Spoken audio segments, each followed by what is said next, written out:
আজ অলিপুরের হবিগঞ্জের অলিপুরের ইন্ডাস্ট্রিয়াল পার্কের পিছনে একটা পুকুর আছে, প্রাণ রাইফেলের পুকুর। সেখানে মাছ ধরা হয়েছে।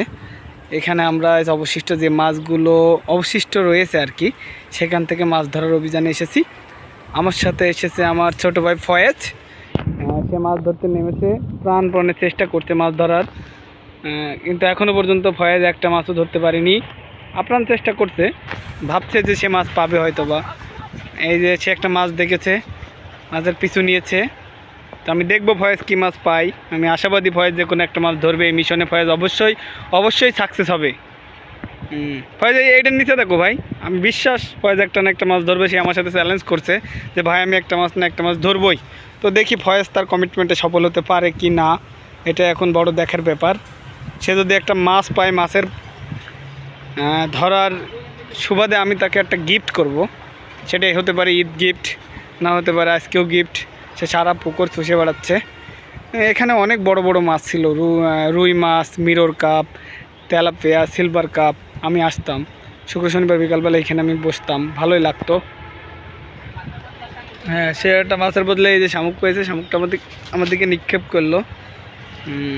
দেখা যাক এখন সে মাছ পাই কিনা। অনেক বড় বড় মাছ ছিল, এক একটা মাছ এমন লাভ দিত যে মনে হতো যে হয়তো বা একটা মাছ 10 কেজি অ্যাভাব অন। তো আসলে আমি তো ধরতে পারিনি। এই চারদিকে মাঠ, বিলের মতো ছিল। সেই বিলের মাঝখানেই এই পুকুরটা, পাশ দিয়ে যে আরএফএলের ইন্ডাস্ট্রিয়াল জোন, তার প্রাচীল। এই পাশ দিয়ে highway road, Dhaka Sylhet highway road, সারাদিন ব্যস্ততময় রোড।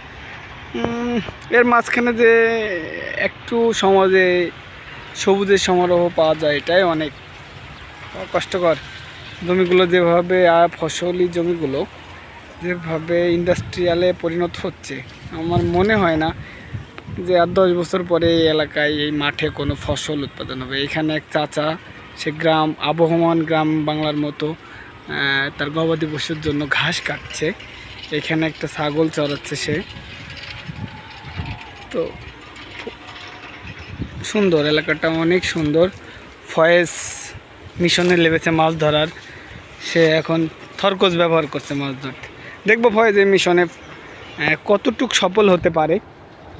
পুকুরটা চারদিক দিয়ে গাছ লাগানো, মাঠের মাঝখানে নারিকেল গাছ, জাম গাছ, আম গাছ, পেয়ারা গাছ, মানে সব এত সুন্দর সুন্দর গাছ। এই যে আমার এখানে একটা পেয়ারা গাছের মুকুল হয়েছে আর কি, ফুল হয়েছে, আমি দেখছি অনেকগুলো পেয়ারা ধরবে। আমি একটু দেখানোর চেষ্টা করি।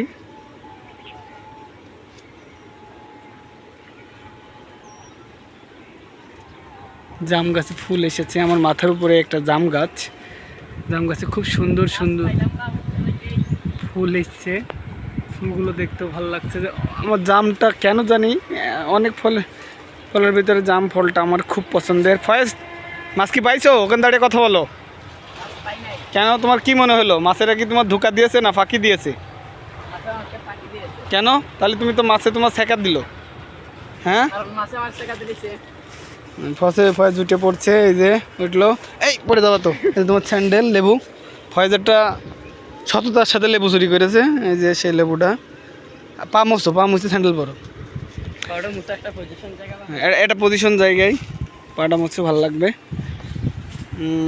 এই যে আমি যে বিল্ডিংয়ে থাকি, সেই বিল্ডিং কনস্ট্রাকশন চলছে। বিল্ডিংটা এখান থেকে দেখাই।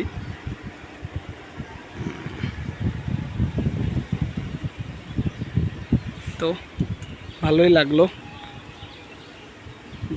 বাতাসে গাছের এত পরিমাণ সুন্দর বাতাস যে গাছের পাতাগুলো দোল দিচ্ছে, দেখতে ভালো লাগছে, প্রাণ জুড়িয়ে যাচ্ছে।